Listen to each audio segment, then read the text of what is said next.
তাহলে আপনারাই 1905 এবং 1911-তে আমার সোনার বাংলা লেখে, বন্দে মাতারাম লেখে, এই বাংলাকে মা কল্পনা করে, দেবী কল্পনা করে, ঈশ্বর কল্পনা করে, দুর্গা দেবী কল্পনা করে তার চরণে পা ঠেকানোর মতো আবেগময় কবিতা লেখে মুসলমানদের জন্য ঢাকা বিশ্ববিদ্যালয় হতে দিতে চাইলেন না, মুসলমানদের জন্য ঢাকা কেন্দ্রিক আলাদা একটা রাজ্য এবং দেশ হতে দিতে চাইলেন না। সেই আপনারাই 1947 সালে অখণ্ড বাংলা প্রতিষ্ঠিত হোক তাতে সাথ দিলেন না। তাহলে কি বোঝা গেল? তাহলে বোঝা গেল বাঙালি জাতীয়তাবাদের মূল লক্ষ্য ভারতীয় জাতীয়তাবাদ।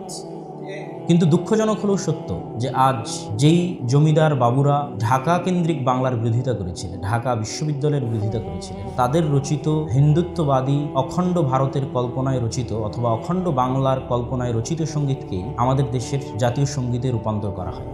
দৈনিক আজাদ 30 জুন 1967 সালের সংবাদ পড়ে দেখবেন যে তৎকালীন বাংলার আবুল মনসুর আহমেদ, সৈয়দ আলী আহসান, ফররুখ আহমেদ, তাদের মতো প্রথিতযশা কবি সাহিত্যিকরা এই বাংলার স্বাধীনতা এবং স্থিতিশীলতার জন্য রাজনৈতিক দৃষ্টিভঙ্গি থেকে রবীন্দ্রসঙ্গীতকে নিষিদ্ধ চেয়েছিলেন। এই জুলাই আন্দোলনেও রবীন্দ্রনাথ ঠাকুরের এই জাতীয় সঙ্গীত অপ্রাসঙ্গিক ছিল।